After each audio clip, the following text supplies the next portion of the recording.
Good morning. Thank you for joining me, Coach Michael, on your Monday morning.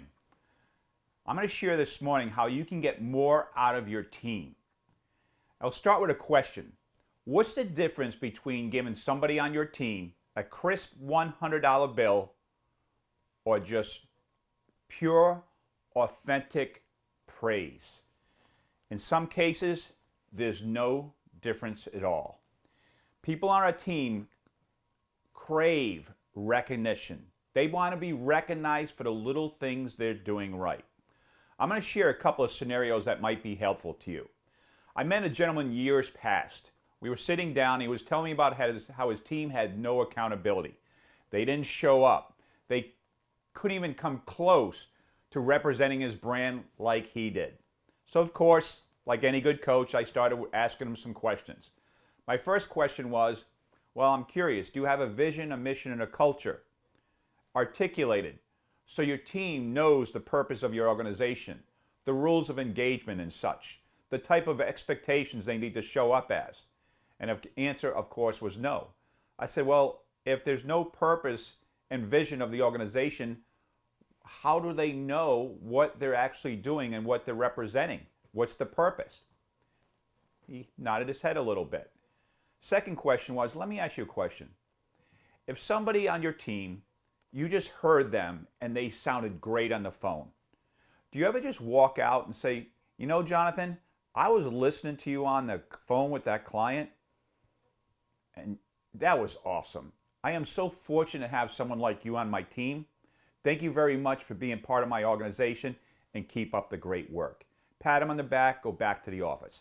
How long does that take? Less than a minute? I asked him, do you do that? His answer, of course, was no.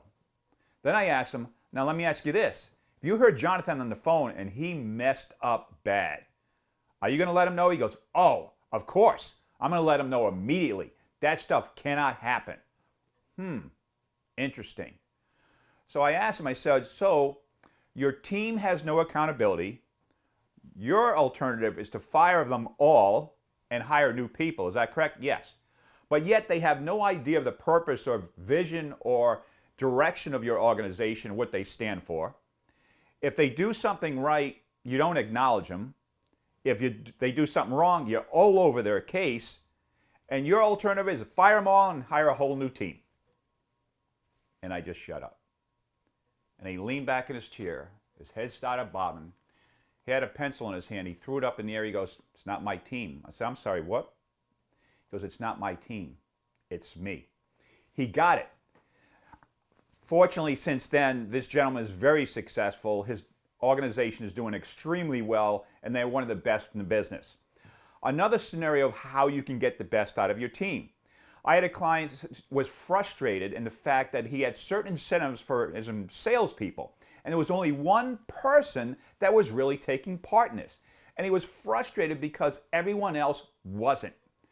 So I asked, I said, well, what's the incentive? He goes, well, every time they make this certain sale, they get an extra $10 bonus. I said, how do you pay them? Well, I just put in their paycheck at the end of the month. No. That's not how we do it. I said, at your morning meeting on Monday, try this. So I asked, how much do you owe this person? He goes, I owe her $100. She has $100 coming from her to her. She's made 10 transactions. Everyone else hasn't made any. Perfect. Get 5 crisp $20 bills. Make sure wherever she is sitting, you're on the opposite side of the table where everyone else is in the middle. Talk about the incentives. Talk about Sally over there did a great job. I believe, Sally, you got $100 coming to you.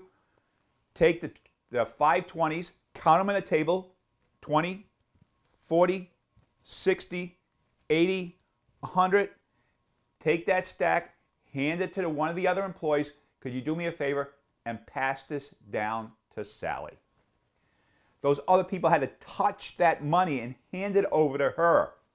The following week when we had our conversation and coaching call, he said it worked like gold. All of a sudden, everybody else is stepping up. This is how we leverage the little things we can do differently to get people's attention. Number one, take ownership of really being aware of the little things people are doing right so you can praise them and give them recognition. Yes, certain times we need to confront our employees of what they're doing wrong, but remember the pump and dump. This is what you're doing great. Thank you very much for being part of the team. If we could work on this, you will be an absolute superstar. Do I have your commitment? Yes? Awesome. Go get them. Second thing is if you have some type of incentive program, just don't pay them on the extra paycheck. Use that program. Don't get frustrated for the ones that are not participating. Praise the ones that are, but praise them in front of the ones that are not to get their attention indirectly. Because trust me, the following week, all of a sudden those folks that had to take that money and hand it down the table, they were stepping up because they wanted to take that money and put it in their pocket, not Sally's pocket. So hopefully these two little tips will help you be a better leader, to encourage your team, to praise your team, and have them step up to do more so they can get better results, you can get better results, so your company can grow. Like always, I want to thank you for joining me, Coach Michael, on your Monday morning. I want to wish you a productive, proper week, and I will see you next Monday. Go get them.